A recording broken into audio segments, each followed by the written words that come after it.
Assalamualaikum, Samprazan, Sampurasun. Rampes, Rampiaza. Jumpa lagi dengan saya Teh Rina di channel YouTube Bumi Narveda. Saat ini kami sedang berada di Subang, Jawa Barat dengan narasumber Kang Diki Zainal Arifin. Ya, beliau adalah guru utama kami di perguruan Lantera de Lemurian Meditation atau disingkat dengan LTLM.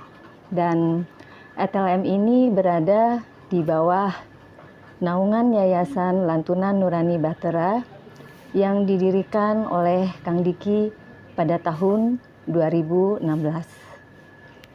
Akang terima kasih sebelumnya iya. atas waktunya buat kami di sela kegiatan Akang event Profiling Universe yang diselenggarakan selama 3 hari ini ya Kang. 3 hari di sini. Ya, ini hari yang kedua. Sekedar informasi buat teman-teman, event ini langsung dibimbing oleh Kang Diki dengan peserta diikuti oleh selain dari komunitas kami juga diikuti oleh dari kalangan umum dan komunitas yang lain. Oke Kang, kita langsung saja pada topik pembicaraan dan diskusi pada kesempatan kali ini, yaitu tentang move in dan latihan olah nafas. Formal banget sih. Ya seru kan kalian. Justru jadi ini apa? Ya nggak apa-apa. Ya langsung move in aja ya, atau move on atau apa tadi? Iya, pertanyaan kami Kang, menurut konsepnya Akang, move in itu apa sih Kang, dan apa hubungannya dengan latihan olah nafas yang selama ini Akang ajarkan kepada kami? Ya begini, move in itu kan melihat ke dalam, introspeksi lah move in itu ya. Kalau bahasa umumnya itu introspeksi. Tapi kan selama ini introspeksi itu lebih banyak kecenderung ke masalah kejiwaan dan mental, ke masalah masalah emosi dan sebagainya. Tapi kalau kita introspeksinya itu secara keseluruhan, mulai dari energinya juga, gitu kan. Kenapa kita latihan pernafasan itu adalah untuk memaksimalkan energi yang ada di tubuh kita, sehingga tubuh kita menjadi lebih baik. Tubuh kan move in itu kan tubuh kita. Nah, satu fisiknya lebih baik, biasanya secara psikologis itu berpengaruh. Nah, kalau misalnya secara psikologis itu bisa berpengaruh, berarti otomatis ada terjadi keharmonisan begitu antara fisik, jasad dengan psikologis. Nah, tinggal sekarang bagaimana kita memanfaatkan itu setelah tumbuh begitu loh, setelah jadi. Ini kan kebanyakan orang-orang itu hanya teori saja yang namanya introspeksi itu kan. Hanya digunakan kata-kata untuk mengkritik gitu kan ya. Introspeksi dong gitu kan, kayak gitulah.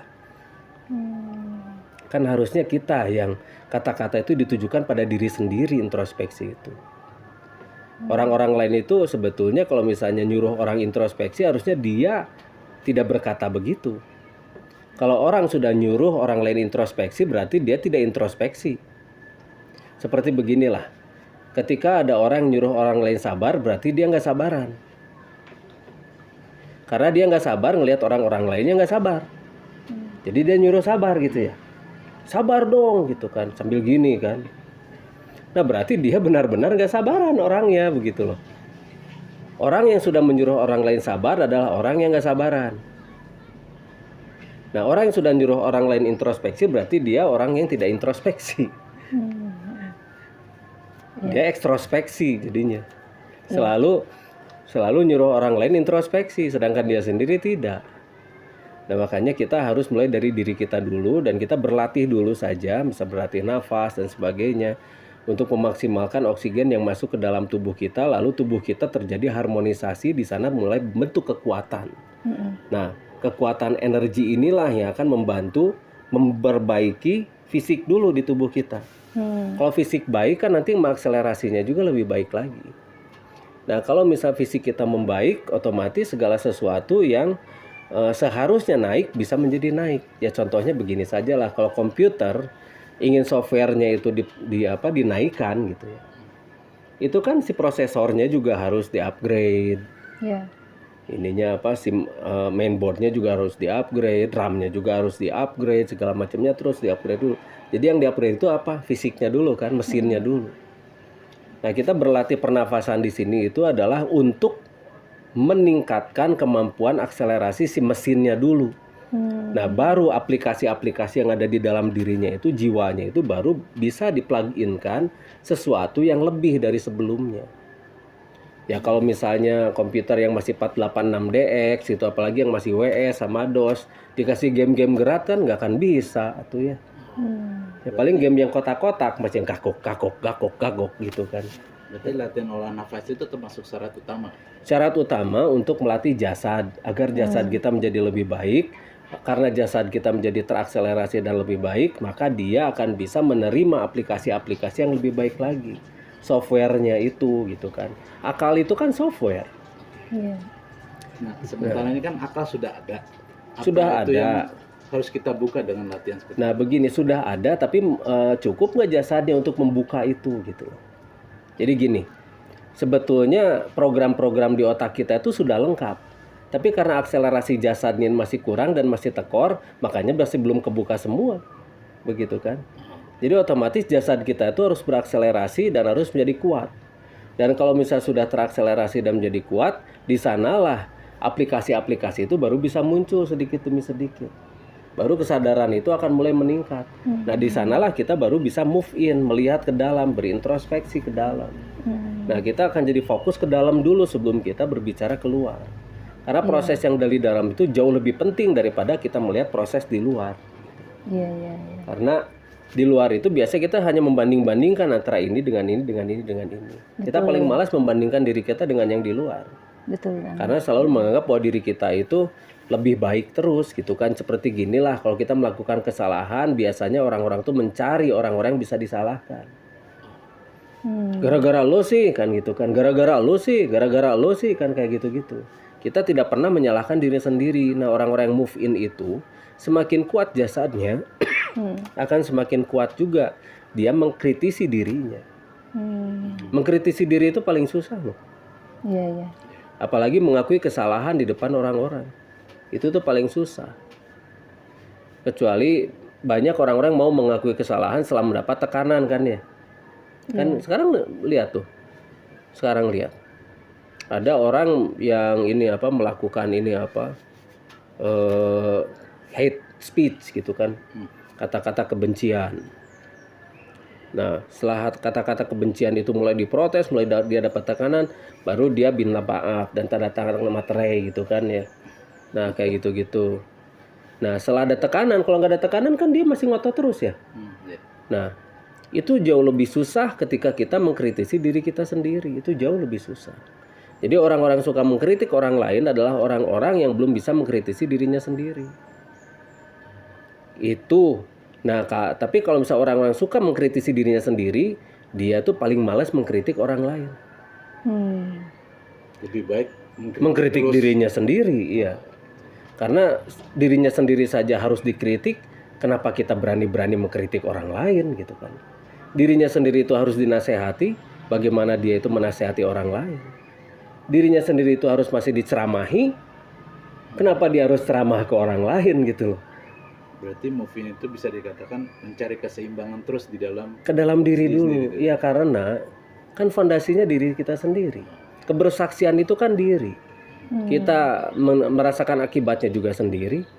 Makanya sendiri dulu yang harus digembleng, harus diperkuat, harus benar-benar diasah. Nah, setelah diri sendiri kuat, baru kita berbicara tentang menolong orang lain. Diri sendiri saja masih butuh ditolong gitu loh. Nah, kita sendiri harus kuat, baru kita bisa menolong orang lain. Beda kalau misalnya ngasih oksigen di pesawat ya. iya. Nah, kalau dikasih oksigen pesawat kan diri sendiri dulu kan harus ini kan, Iya. baru nolong orang lain. Iya. Anak pun segitu ya. Iya. Kita dulu baru anak. Kita ya, kan? dulu baru anak gitu Iya, kan. benar. Ya gimana enggak, ini kan keniscayaan. Nah, kalau misalnya kita nolong kita sendiri ke bagian oksigen, kita sendiri mati, dia yang selamat, kita gimana mau ini? Itu namanya seperti mulia ya. Padahal harusnya itu dinilainya konyol. Harus dua-duanya kalau nolong itu yang selamat. Jadi nggak boleh hanya satu yang selamat, dia berkorban, itu sebetulnya itu bertentangan dengan hukum keniscayaan. Ketika kita berbicara hukum keniscayaan, ketika kita menyelamatkan, orang yang menyelamatkan pun harus selamat.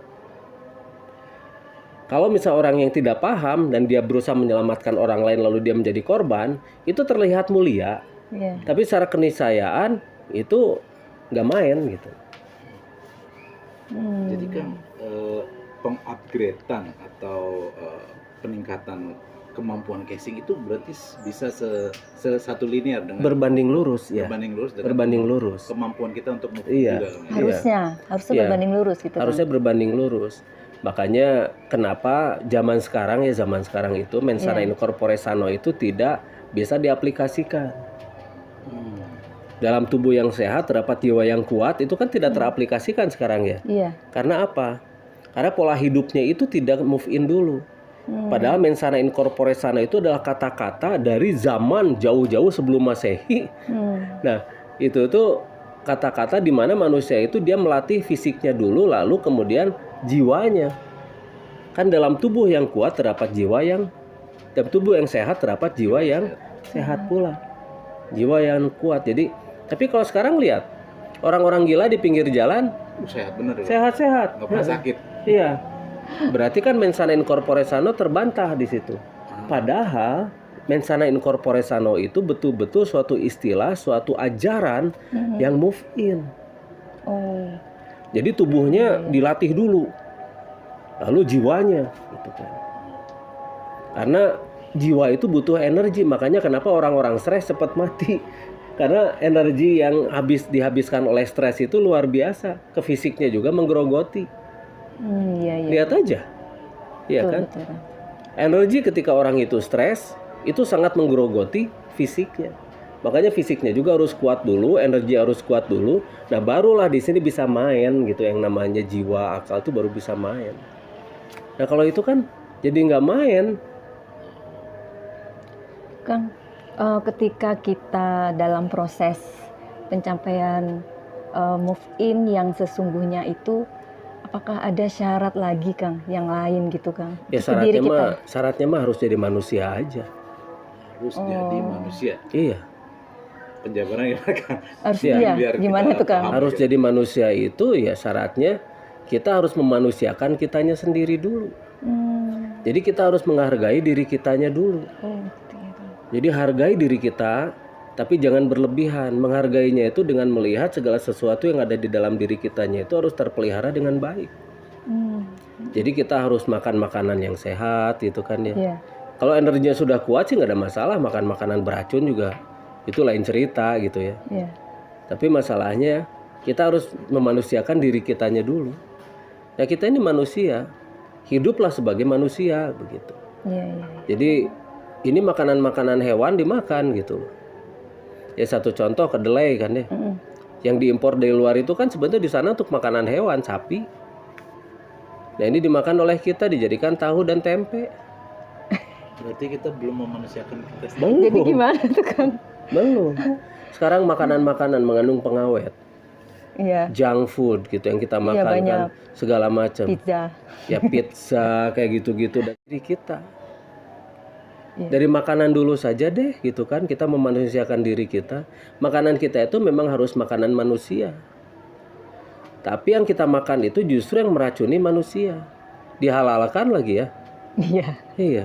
Disertifikasikan. Disertifikasikan. Jadi kita itu banyak yang sakit dari makanan yang halal kan sekarang ya. Kalau misalnya kita mau jujur, kan harusnya makanan itu toyib dulu. Nah memanusiakan itu makanannya harus toyib, bukan halal. Halal mah nomor 2. Oh, jadi maksud Akang kita makanannya kategori toyib. Iya kategori toyib, manusia lah. Itu yang manusia. Iya. Untuk makanan manusia. Iya. Makanan manusia itu yang baik untuk manusia. Kalau di orang dulu Kang, untuk implikasi dari mensana in corpore sano, makanan yang toyib itu yang Ya makanan-makanan yang diolah tidak secara kimiawi yang anorganik. Semuanya kimia-kimianya organik. Jadi maksudnya gini, kalau misalnya itu bakteri atau mikroba itu menghasilkan natrium, fosfat, kaliumnya itu yang benar-benar organik. Nah kalau misalnya yang sekarang itu kan rata-rata makanan itu kan dari anorganik, menanamnya pun anorganik kan. Ya otomatis ketika dimakan manusia itu arseniknya tinggi gitu kan. Ya contoh beras lah, beras anorganik itu arseniknya tinggi. Waduh. Kang, ini sekedar contoh aja Kang. Apakah ada makanan tradisional di Indonesia ini yang bisa dikategorikan sebagai makanan toyib yang sampai sekarang masih Makanan tradisional itu apa sih gitu kan?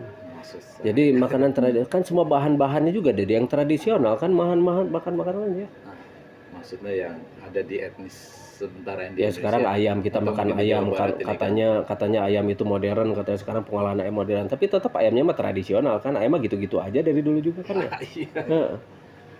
Nah jadi maksudnya pengolahannya mungkin. Pengolahan, iya. Karena sudah jadi makanan yang biasa sehari-hari orang makan, yang kategori masih makanan toyib yang orang dulu masih mengkonsumsinya dengan Memang sekarang susah, jadi mahal sekarang mah gitu tuh. Karena memang sengaja digituin, biar manusia-manusia itu umurnya pendek. Sekarang itu memang disengaja biar orang itu umurnya pendek. Kenapa bisa begitu? Agar planet bumi ini tidak terlalu cepat pertumbuhan penduduknya. Buat Depopulasi ya, sebetulnya. populasi, ya. Jadi makanya kenapa lihat nih makanan-makanan seperti ini kan itu tidak sehat sebetulnya, tapi tetap dimakan. Ciki. Dan itu mengandung pengawet kan. Nah, Iya. pengawet itulah yang berbahaya untuk tubuh. Monosodium glutamat segala macam itu kan sebenarnya berbahaya. Cuma masalahnya ini orang-orang pengen gampang kan sekarang ya, nggak mau susah. Jadi nyusahin tubuhnya sendiri. Makanya manusia itu jadi tidak memanusiakan tubuhnya. Tubuh itu hanya sebagai itu saja, sebagai alat untuk ini saja apa? Vessel saja, kendaraan aja. Iya. Berarti latihan olah nafas termasuk latihan casing itu menetralisir yang sudah kita Harusnya begitu. Harusnya begitu. Jadi butuh memang penetralisir itu. Nah, makanya kita ada latihan-latihan semacam begitu. Latihan nafas, terus latihan kita memblending dengan semesta, bagaimana menyalurkan energinya. Nah kalau misalnya sudah bagus, sudah baik, ya otomatis ke badannya pun menjadi lebih baik. Akang, kita kan sedang dalam proses move in begini ya Kang ya, latihan olah nafas seperti yang Akang bilang seperti itu. Nah ini kan berarti kan kita masih fokus ke dalam diri kita. Nah itu apakah ketika kita sedang proses move in itu sebenarnya kita sudah mulai terkoneksi dengan semesta di luar tubuh kita Kang? Iyalah. Oh, manusia itu selalu terkoneksi tiap harinya juga. Kan yang namanya oksigen kan di semesta ya. Iya. Iya. Oh iya benar. Iya. Selalu manusia itu terkonek, nggak mungkin manusia itu tidak terkonek dengan semesta, itu nggak mungkin. Iya. Iya. Ya kadang-kadang juga ada yang bingung ketika blending ini gimana ya, ini bisa nggak udah terkoneksi nggak gitu, seperti itu Kang. Pada awalnya sejak manusia itu mulai dari ini ya, dari embrio itu sudah terkoneksi dengan semesta. Karena badan manusia sendiri adalah semesta. Ya otomatis semuanya terkoneksi. Masalahnya terkoneksi yang seperti apa begitu kan ya. Itu Kang. Nah, terkoneksi yang seperti apa itu berarti seperti misalnya kita blending sekarang. Iya. Ke blend dengan semesta begitu kan. Kan semesta yang menggerakkan ini tubuh kita kan ya. Semuanya semesta begitu kan. Nah, itu berarti blending secara energi dengan semesta. Iya. Nah, blending secara energi dengan semesta itu semua pasti bisa. Karena bagaimanapun juga manusia itu pada awalnya dihidupkan oleh semesta. Energi itu kan dari semesta juga gitu kan. Iya. Nah, tinggal bagaimana kita memanage energinya tersebut. Ketika energinya sudah tinggi, nah aplikasi baru bisa meningkat karena jasadnya pun akan memenuhi syarat untuk aplikasi ini. Ini hukumnya seperti itu. Yang paling mudah itu ketika kita melihat komputer lah, melihat HP lah, seperti ini HP. Ini kalau RAM-nya tinggi kan, terus prosesornya bagus, untuk kinerja aplikasi-aplikasi berat itu gampang, kayak gitulah. Iya. Karena itulah hukum keniscayaan. Jadi hukum keniscayaan itu adalah hukum-hukum yang tidak bisa terbantahkan. Nah kalau misalnya sekarang ada ajaran-ajaran yang masih multitafsir dan mudah sekali dibantah, berarti bukan dari semesta. Gampang sih sebetulnya melihat itu mah. Cuma masalahnya orang-orang masih belum bisa menerima kritikan-kritikan seperti itu karena takut kelompoknya habis. Nah, jadi ketika kita sudah mulai bersatu dengan semesta dan semua orang tuh pasti bisa bersatu dengan semesta. Nah, pilihannya sekarang habis itu apa? Nah, ya itu Kang. Membantu semesta kah Habis atau itu. tidak? Atau hanya sekedar kebanggaan saja bahwa gue lebih dari lo gitu. Nah, ya itu Kang. Justru hambalanya itu nggak dapat gitu. Nah, Hambala itu jadi humble, jadi kita menurunkan egonya itu dan memaklumi orang lainnya itu nggak dapat dari situ. berarti turun lagi Kang. Ya, Yang jadi- setelah udah capek segini, ternyata cuma hanya sekedar untuk Iya. itu, ya udah turun. Godaannya sih di situ. Nah, ya godaan. Godaannya itu ketika kita sudah bisa melakukan sesuatu yang tidak bisa dilakukan oleh orang lain, Iya. kadang-kadang muncul di sana keujub, sombong dan ketakaburan itu. Gitu. Merasa gue lebih baik gitu loh. Ini bahaya. Kang Fahmi ada lagi nggak yang mau ditanyain? Ya makanya yang penting itu sekarang kemampuan tinggi, Iya, tapi kerendahan hati. Gitu. iya. Itu yang harus dipegang ya Kang ya. Jadi cuma 4 kata sih, kemampuan tinggi, kerendahan hati.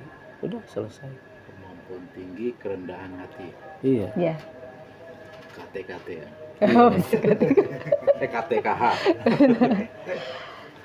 Gimana? Ada lagi ya nggak, Kang Fahmi? Ya saya rasa cukup. Iya. Dan ini udah lumayan gambarannya untuk kita. Jadi kita berlatih pun cukup punya motivasi yang tinggi. Untuk apa? Bukan sekedar Heeh. untuk tinggi hati malah Kang ya. Iya. Iya. Jadi kerendahan hati. Iya. Ketinggian apa tadi? Kerendahan hati. Kerendahan hati. Kerendahan hati, ketinggian. Kemampuan. Apa jadi? Kemampuan. Ya kemampuan tinggi, kerendahan hati. Kemampuan tinggi, kerendahan hati. Catat. Iya. Nah, cuma masalahnya begini. Semakin tinggi kemampuan kita, semakin tugasnya semakin banyak. Iya. Karena memang orang-orang tidak menjalankan tugasnya itu kan. Sebagai seorang yang memelihara semesta. Nah, kemampuan kita semakin tinggi, kerendahan hati kita juga semakin baik, otomatis tugas kita akan semakin banyak. Karena dari sanalah ascending itu akan dimungkinkan. Dari sanalah kita berjuang untuk ini untuk kehidupan yang lebih baik nanti. Gitu. Iya. Begitu. Satu lagi Kang, pertanyaan terakhir ini Kang. Mudah-mudahan nih teman-teman jadi terpicu di channel Bumi Narveda, latihan olah nafas dan move in. Apa sebenarnya efek dan imbas dari move in ini bagi kehidupan manusia dan alam semesta ini Kang? Ya untuk diri sendiri dulu lah. Kalau misalnya diri sendiri bagus, Ya. nanti kita akan membawa orang lain itu menjadi lebih baik karena mereka melihat contoh. Yang penting kita memberikan contoh dulu deh sekarang mah gitu. Jangan memberi nasihat, memberi ceramah, memberi ini pada orang lain sedangkan dirinya sendiri masih belum memenuhi syarat.